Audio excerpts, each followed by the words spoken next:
This is the Five Stars Podcast. Let me talk to you.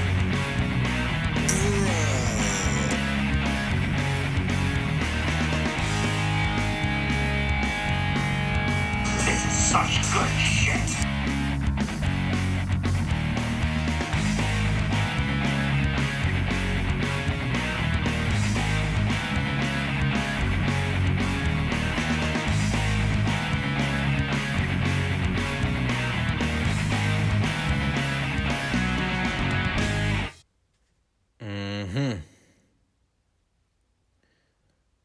Well, you know what they say. The more things change, the more they stay the same. Or in the case of AEW, the more things stay the same, the more you realize how this company is never going to grow beyond where they are now.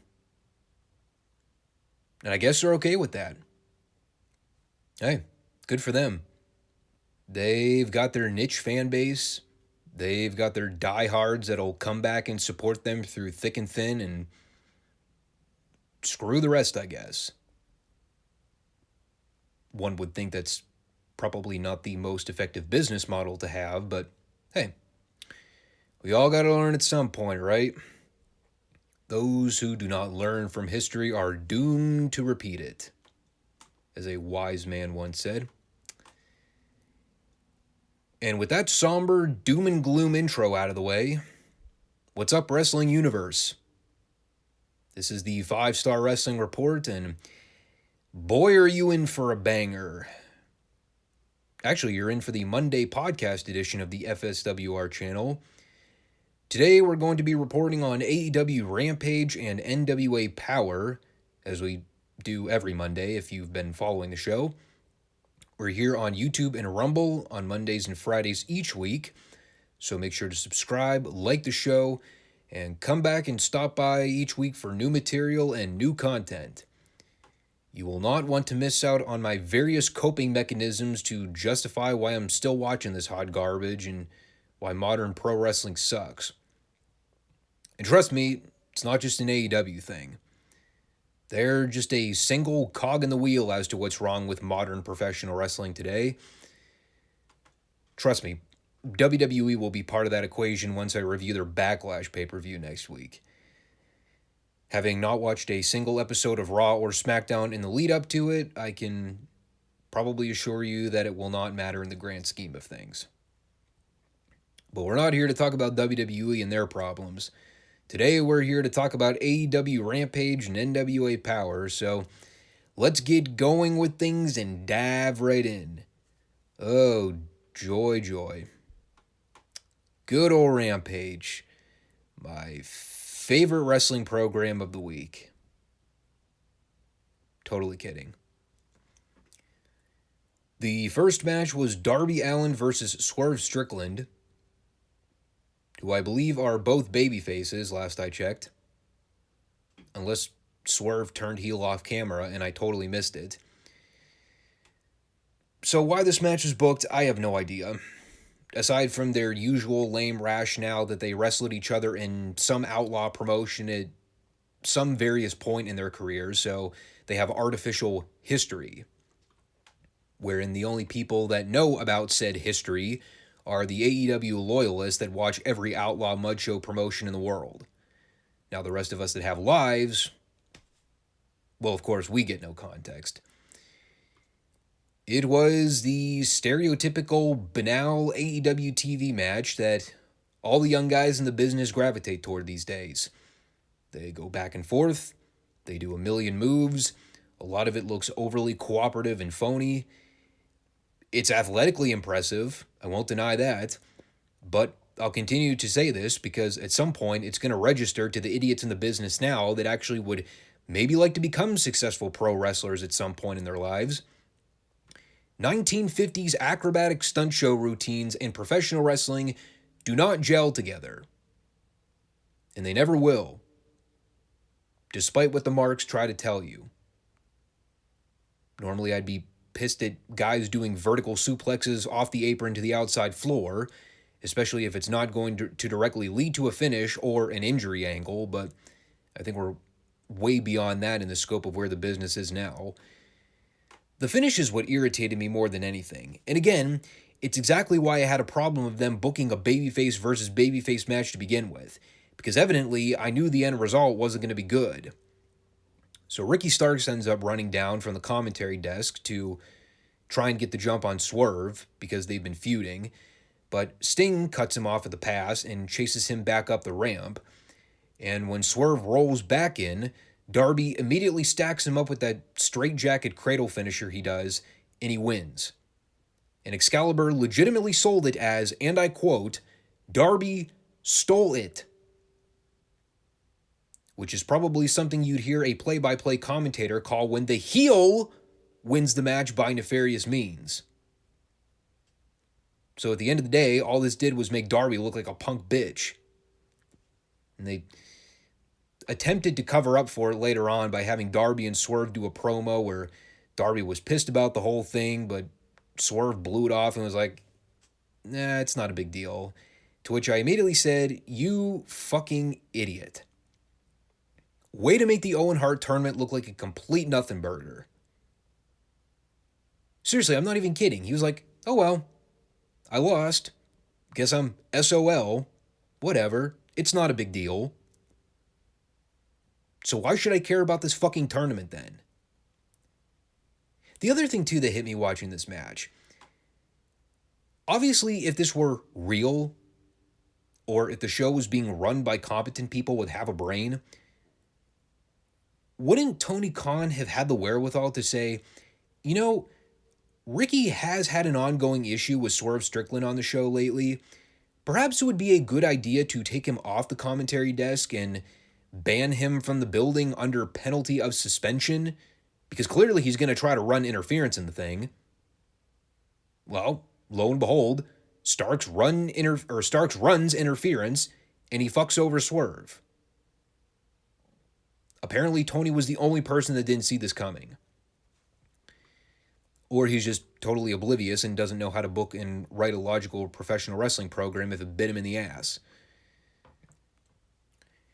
We had a Shawn Spears skit where he hyped up Big Cass for the upcoming Dynamite match against Wardlow, wherein we learned that Cass apparently has a lot of PP, pinnacle potential.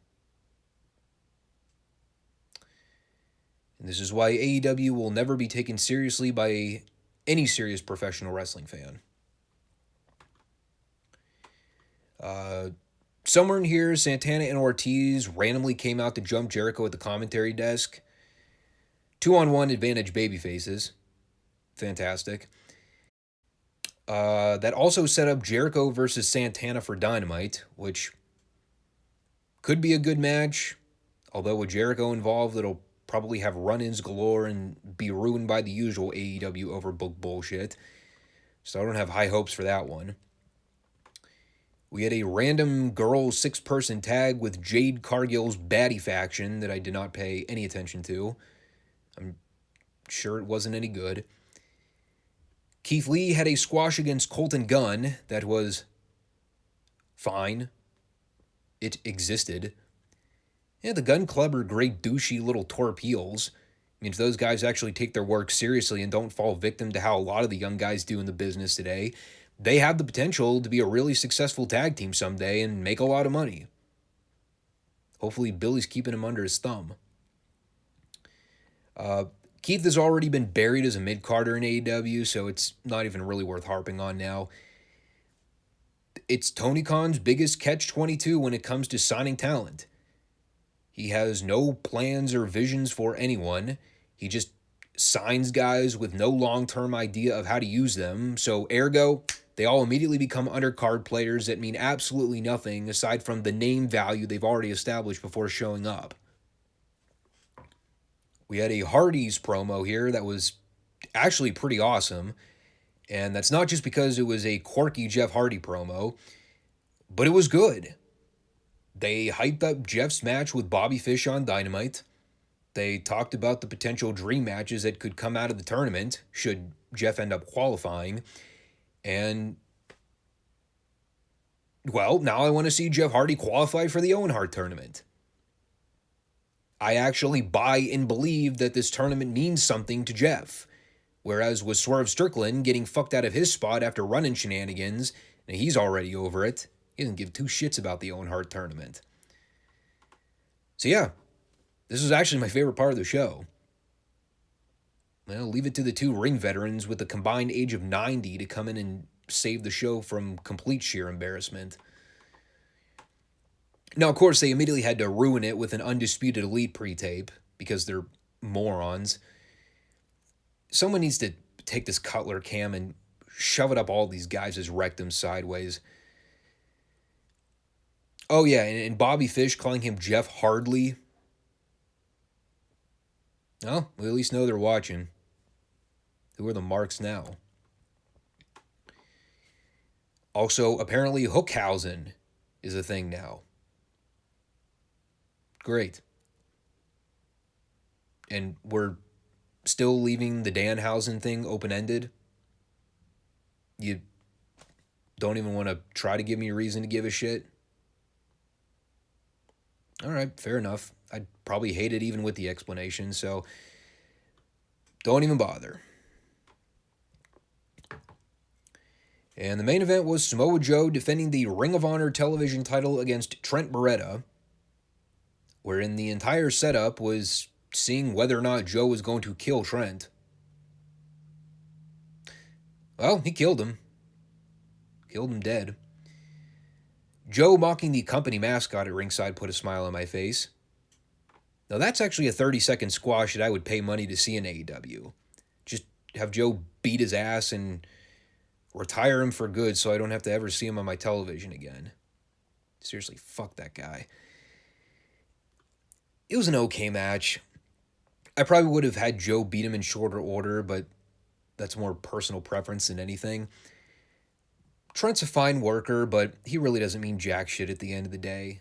He never wins anything, and the whole best friends thing has kind of killed all his credibility with me. Of course, as soon as they sent Tony down to do the post-match interview, you already knew where this was going. Out comes Jay Lethal, Sanjay Dutt, and Great Khali 2.0. Of course, they had to do their overdone, completely not funny shtick with Orange Cassidy, and it got old after the first time I saw clips of it on YouTube, yet here we are in 2022, still trying to make room for this idiot to embarrass the wrestling business. And of course, they do the brawl deal with the Geeks running down to try and break it up, and we see it every week on the show, so I've kind of phased it out by now. I guess, well, here's what I'm trying to figure out still. What is the point of bringing in this Satnam Singh guy? I already asked it, but I think it bears repeating. Is he going to actually fight Samoa Joe in a match? And if not, why is he there? Just to be a muscle? Aside from TV execs wanting an Indian guy on a pro wrestling program, I can't think of anything. Because representation and diversity and all that corporatized BS, he's not needed. He adds nothing of value to the Jay Lethal Samoa Joe program anyway. Those guys are talented enough to get their feud over solely based on the promos alone. Now they've thrown this Khali knockoff in there, along with Sanjay Dutt, who, again, I like Sanjay. I don't have anything against him, but he adds nothing of value to the story. What they should be doing, if this is going to be a title program that they're going to do at the Double or Nothing pay-per-view, they should be showing video packages of Joe and Lethal's time in Ring of Honor. Didn't Excalibur mention on commentary that Jay Lethal is like the longest reigning television champion in Ring of Honor history? Maybe it would be nice to see some highlights of that. They should be doing sit-downs with these guys. They should be interviewing former Ring of Honor talents on the active roster right now to talk up both guys. Give the thing a real Sports Center UFC fighter feel, instead of running with the usual sports entertainment garbage we've been seeing. And while we're on the subject of Ring of Honor, I wanted to bring this up too because I think it's important. We keep talking about Tony Khan having no plans or visions for anything long term in his company, despite what the marks try and say otherwise, or the wrestling media for that matter. Like, they're all in the tank for AEW. It's apparent by now. They become the CNN, MSNBC of the wrestling media, where everything is designed to defend or give AEW the benefit of the doubt, even when they should be called out for their bullshit. Well, here's an example of the wrestling media failing as a news source to report on AEW's failures. Tony Khan has completely shit the bed with this Ring of Honor buyout. He's had the opportunity to really do something innovative with the ROH product, try to run it and operate it as like a third brand extension, give it its own separate program and feel as it compared to what AEW is currently doing with Dynamite and Rampage. And all that's come out of it is him randomly throwing former ROH talent on the weekly show to have random matches with random guys, some of which are for Ring of Honor belts that the fans have never been given any incentive to care about at all. There have been no video packages talking about the legacy of ROH. There have been no sit-downs or pre-tape interviews with the former ROH crossovers. I mean, Tony Khan bought the fucking video library.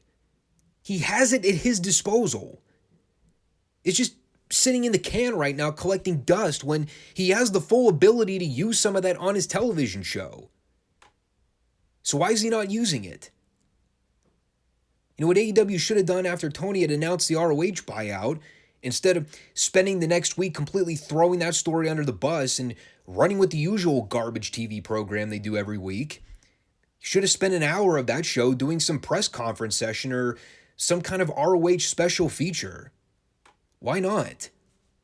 Just spend the second half of the program showing highlights of the promotion, interviewing guys, talking about the belts, maybe try to talk about the future direction of the company and what your plans are with using it, instead of just doing what they did and just going, oh, hey, look, random ROH guys showing up arbitrarily to work a match here and there.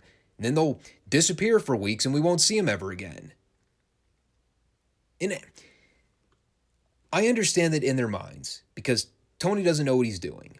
He doesn't actually have a motive or vision to expand his company's growth and try to garner new eyeballs to the product. And that's clearly reflected in the ratings because they've stagnated in viewership for months now.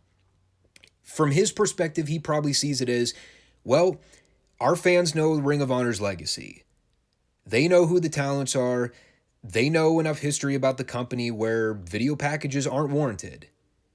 And sure, for the hardcore AEW fans that watch everything and anything on the independent circuit, yes, that's probably true.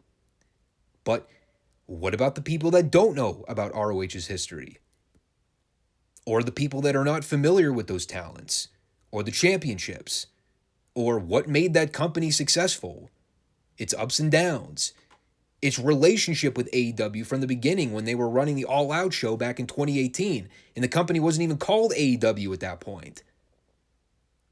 Is that all just going to be neglected? Just water under the bridge now? All I'm saying is, whatever AEW is doing with the ROH crew right now is not effective television. They've already thrown New Japan into the equation with that Forbidden Door event in June that they're going to run, so they've already established that the Ring of Honor stuff is going to take a back seat. But, I mean, can we at least try to give it some value? Samoa Joe as the Ring of Honor television champion is fine, but doesn't this company already have enough belts as it is? In the scope of things, all it tells me as a wrestling fan is that Joe is a mid-card champion of a company that exists in name only. I mean, same thing with all the other ROH champions that are showing up on AEW. Isn't Wheeler Yuta one of their champions right now? FTR, right? They just won the ROH tag titles. But again, why should I care? These aren't like the territory days where guys could just jump ship to various promotions as regional champions. Like Mid-Atlantic heavyweight champion Sam Houston showing up on NWA TBS syndicated television to wrestle Arn Anderson for the television title, or wrestling any top guy at that point. That's not the same as a current Ring of Honor champion showing up to wrestle an AEW talent to defend their title. A, because at least Sam Houston was a household name in the Mid-Atlantic region, and he wrestled more than 8 times a year. And B, the Ring of Honor banner or brand has always been a niche form of wrestling alone, specifically aimed at the hardcore fan base. So again, for those that have had minimal to no exposure to Ring of Honor's company, even when they had a television deal with Sinclair Broadcasting for well over a decade, a lot of those people would probably care to know why these talents are freely showing up on AEW television and what it all means. But, maybe that's just my fault. Trying to find logic and reasoning on a professional wrestling show.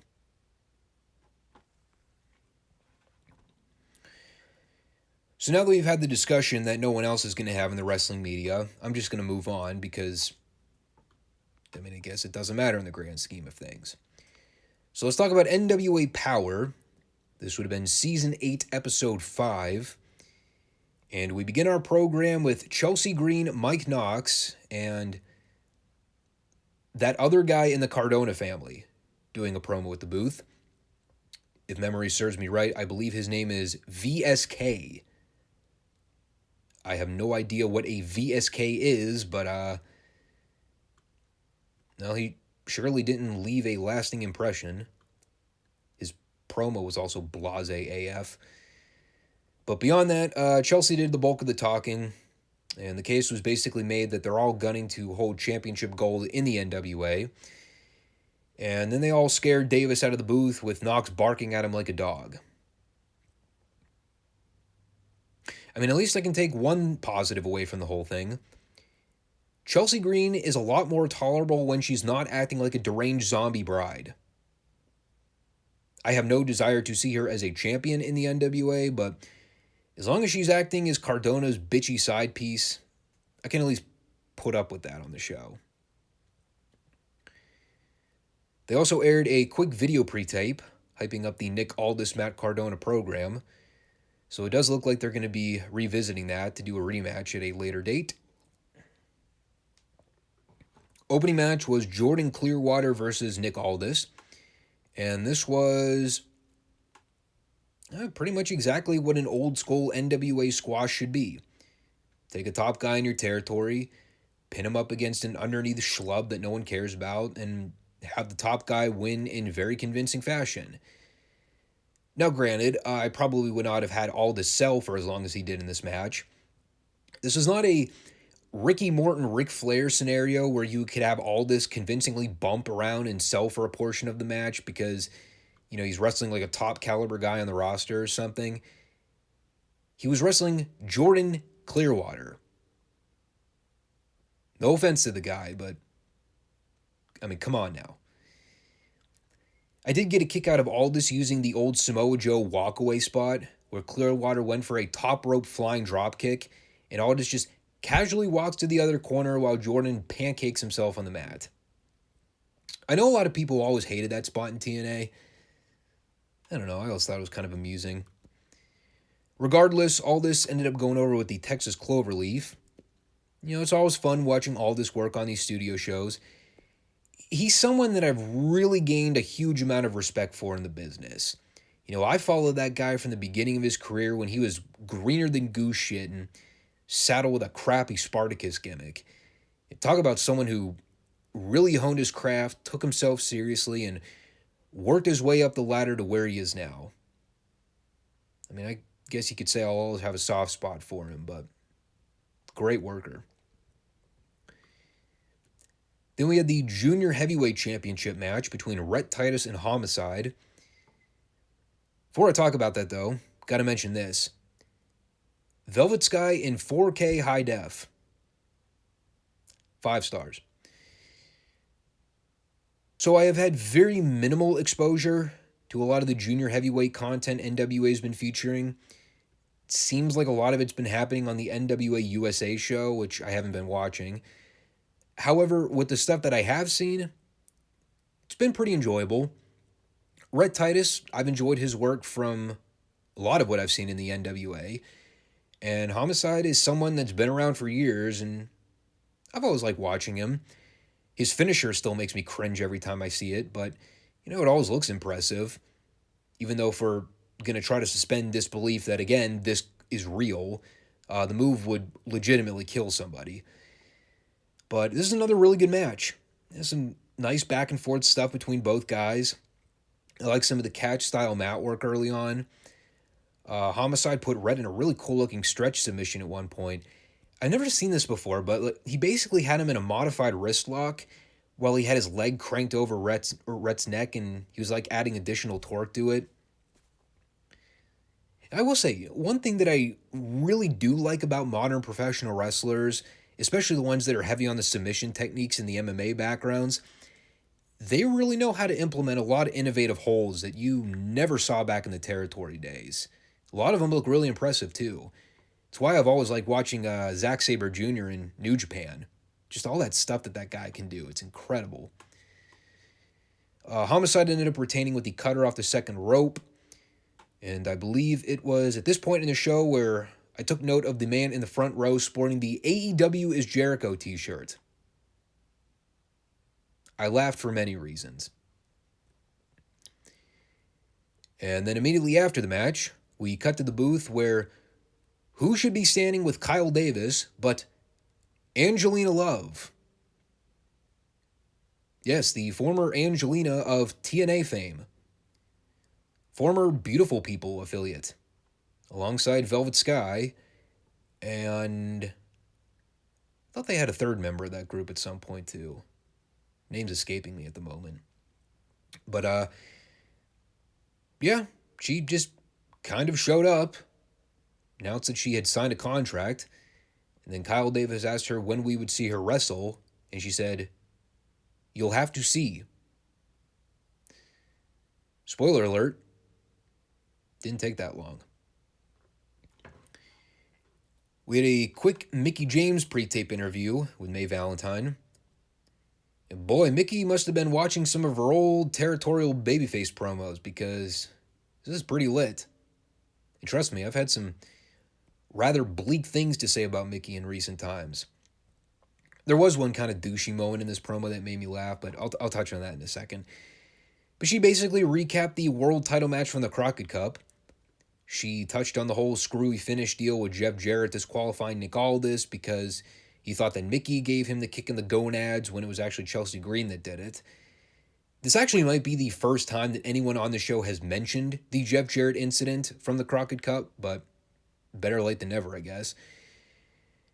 She said she was disgusted with the whole thing, that she's watched Chelsea's back for the better part of a year now, and when she decided to get involved in the title match, Mickie felt that it was the right thing to do to step in. And well, then we get to the ultimate burial of all burials for Mickie here, and this is just grand. They're talking about Mickie wanting a match with Chelsea Green to settle the score, possibly a conversation with Billy Corgan about throwing Mickie into the hat for a future women's world title shot. She says that she drove all the way down to the studio today, where she found out that she was wrestling, of all people, Natalia Markova. And Mickey's pissed. She ain't having it. She's thinking, who in the blue hell is Natalia Markova, and why am I being saddled with this undercard jabroni? And this is great too, because if you actually watch Mae's face as soon as Mickie dropped who she was scheduled to face on the show, and the name Natalia Markova came up, Mae just looked at the camera and went, ugh. I feel for you, Mickie. That is a pretty big letdown. All I know is Mickie being offended that she's having to wrestle such mediocre talent. Does it kind of not make her come off like a heel? I don't know. Maybe that's just me. But as fiery as this Mickie promo was, the only thing I could think when it was all over was, God, what would a Mickie James versus Brandy Rhodes mic battle look like? I can only imagine. And then we got Trevor Murdoch versus Aaron Stevens.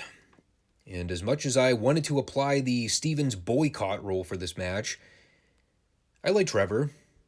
And with him kind of teasing a more heelish side to his persona in the last few weeks, I was interested to see if he was actually just going to go out there and kill this idiot in like a minute.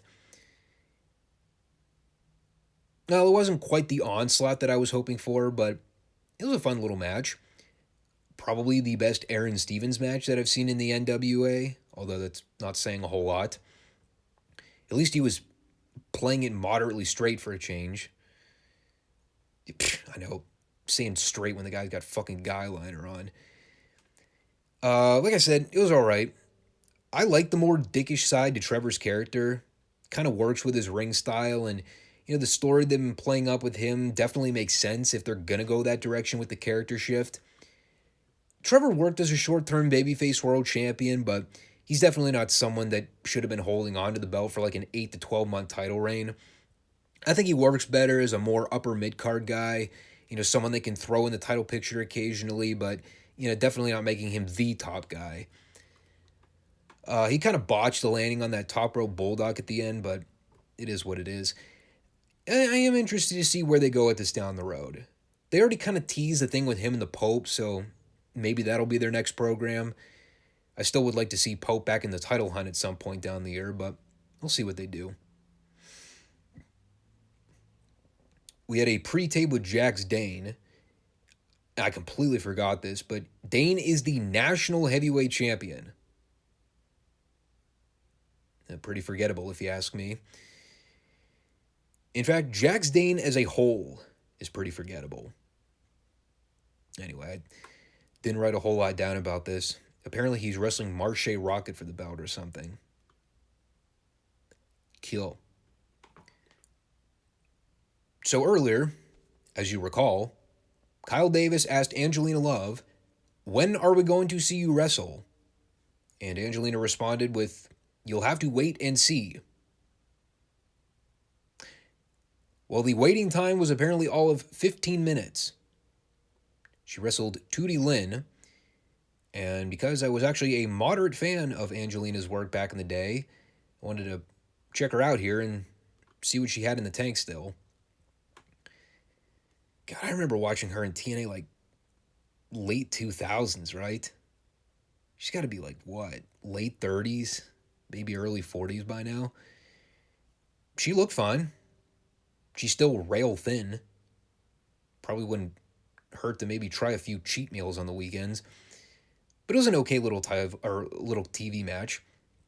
I had totally forgotten that she called her finish the Botox injection. Still kind of an eye roller all these years later. Obviously, they were playing up her and Velvet's relationship throughout the match. That's good attention to detail. She mentioned on commentary that Angelina showing up was a big surprise to her, so I guess that'll be an ongoing theme with the two on the show. Although I'm not really sure what that would lead to. Isn't Velvet retired? I mean, not that it means a whole lot in the wrestling business when people say they're retired. It's just a blank slate term by now.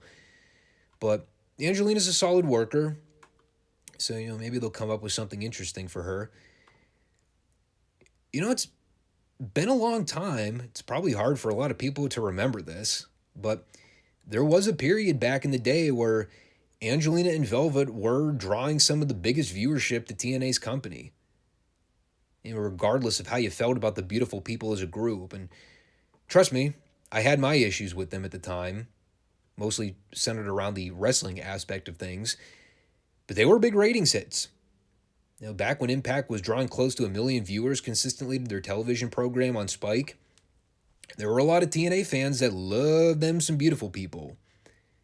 I think most of that came from the entrance and watching Velvet rub her crotch on the ropes and stick her ass out at the camera. Hey, it was memorable. What can I say? And then we had Idol Mania Sports Management come out for a promo. Probably my favorite moment of the entire show. There was an asshole heckler in the crowd that kept doing the droning, "Boo. Boo." So, because Tyrus is great and quick on his feet, he grabs the mic mid-promo and goes, "I'll give you a quarter if you can say another vow." And there's a brief pause, and the heckler responds, "Ah, ah." And Tyrus sold it by trying to hold himself back from laughing. It's pretty good. I also kind of marked out too. I don't know if it was Clearwater or Black Cheese, but while the droning booing was going on, one of them just turned and went, "Shut up." Beyond that, though, there really wasn't a whole lot to it. Something about Mims being the next opponent for the Tyrus Slam Challenge. And this was apparently groundbreaking news to no one, except for Idolmania Sports Management. So when Kyle dropped the bombshell, yeah, guys, we all kind of knew about this well in advance. Tyrus vice grips Kyle and squeezes his wrist until he retracts his statement. Fantastic. And, yeah, that was pretty much it. Tyrus is awesome. Black G's is very short. Marshe Rocket is a guy that exists. And Jordan Clearwater is very gold and generic looking. We had Tom Latimer and Camille at the booth for, well, as it turned out, literally no reason. Just so Camille could come out and say that there's no competition for her in the women's division. They apparently had a groundbreaking announcement or something, and now they just came out to say that they're not going to make the announcement until NWA USA. Yay, shameless plugs. I still will not be watching. And our main event was La Rebellion versus the Briscoes for the NWA Tag Team Championships. And them boys apparently requested this match fresh out of winning the Crockett Cup. Obviously, if you've been paying attention to my reviews, you've heard my personal thoughts on the Briscoe brothers. I'm not going to get into that now. Just go watch some of my reporting on the Crockett Cup from a few weeks back, or go watch my review of the Briscoes FTR match if you want something a little more in depth. However, with that all said, there is an old school kind of appeal that they have where, like, every time you watch them, it's hard not to take your eyes off of them. It's kind of like sheep herders level of appeal where they're wacky and very unorthodox, but they're hard-hitting, their stuff looks legit, and it looks good in the right environment. You know, I've said it before, their stuff in ROH was very hit and miss with me, depending on the guys they were paired with in the tag team setting, but I was on board with them jumping on the NWA bandwagon. If for no other reason than I knew that they were going to be more grounded in terms of their working style.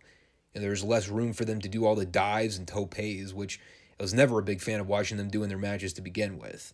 I just thought it was unnecessary with their ring style that they're usually accustomed to working. I did have some reservations about them working with La Rebellion, mostly because I wasn't sure how the styles were going to mesh in the ring.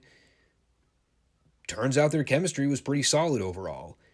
A little bit of choppiness here and there, and both teams actually ended up royally fucking up both their signature moves toward the end there if you go back and watch. But as a match layout, this worked. The story overall was that the Briscoes controlled the pace of the match. They were on offense for a good chunk of it. A lot of it was a showcase piece for Mark and Jay to display a lot of their key offense in a main event setting. It did kind of make the finish predictable, but, that's not important. The crowd was solely behind the Briscoes from beginning to end, which is kind of weird because I don't think La Rebellion were full-fledged heels. Obviously the crowd kind of turned them heel by default, but I don't think the idea was to do a strict face versus face match, or face versus heel match. I don't know. They did a couple good false finishes at the end there with the Briscoes getting in some of their big moves, the Froggy Bow, the Redneck Boogie, and the finish was really well done. The Briscoes are going for the Doomsday Device, but Mecca rolled through on Jay. Mark went crashing down on the mat, and La Rebellion got the surprise via roll-up. Very shocking finish there. And, as much as I've kind of been advocating for them to get the straps off of La Rebellion, mostly because they haven't had a lot of compelling feuds or opponents since winning the belts last year, I was perfectly fine with them retaining. If they're going to keep this program going and they want to revisit this rematch at a later date, great. Obviously, I'd presume the end goal would be to get the belts on Mark and Jay, so if that's the end game, then, at least they have a title chase story to run with for the time being. And it was a good enough match where I'd totally be down to see the blow off at a bigger pay-per-view if these guys want to go there. Because they can work well together. This is all well done. Thumbs up. Overall, I thoroughly enjoyed this show. This would probably rank amongst one of the better Powerrr episodes from top to bottom I've seen in a long time. I had no qualms with any of the matches. Promos were pretty good overall this week. I like the continuing story direction of the higher end programs. They seem to focus the show a lot more on the upper card main event level talent than the lower card guys, and I mean that made all the difference in the world, believe me. Just the fact that they didn't have the dirty dildos on the show was a thumbs up in and of itself. I believe next week is the start of their second taping set in Oak Grove. They had a generally good crowd for the first set of tapings, so I would expect this crew to be good this go around. But overall, good stuff. And as we wrap up for this one, again, make sure to subscribe, like the show, and leave a comment to share your thoughts on the material we discussed today. Stay tuned for Friday's episode, where we do the AEW report on Dynamite, and we continue in our retro review series. Real quick, I did make this announcement on Friday's show, but there does not appear to be an archived episode of World Championship Wrestling from the May 3rd date. So we're going to be putting in a substitute retro review for that portion of the show. We're going to be reviewing ECW's WrestlePalooza from May 3rd, 1998, which I have never actually seen before, believe it or not. That is going to be a first viewing experience. I'm going to be talking at great length about my personal opinion of ECW, how much of the product I watched as a kid, and my general thoughts on the company as a whole. It's been a long time since I've gone back and watched archive footage or events from the original ECW, so it'll be a bit of a reality check for me in some aspects. And in a lot of ways, I'm sure it'll give me perspective as to how much of it has rubbed off poorly on the people in the business today, considering a lot of wrestlers in the business now grew up with that form of wrestling. But stay tuned for that. Should be a good one. Take care, all. Peace.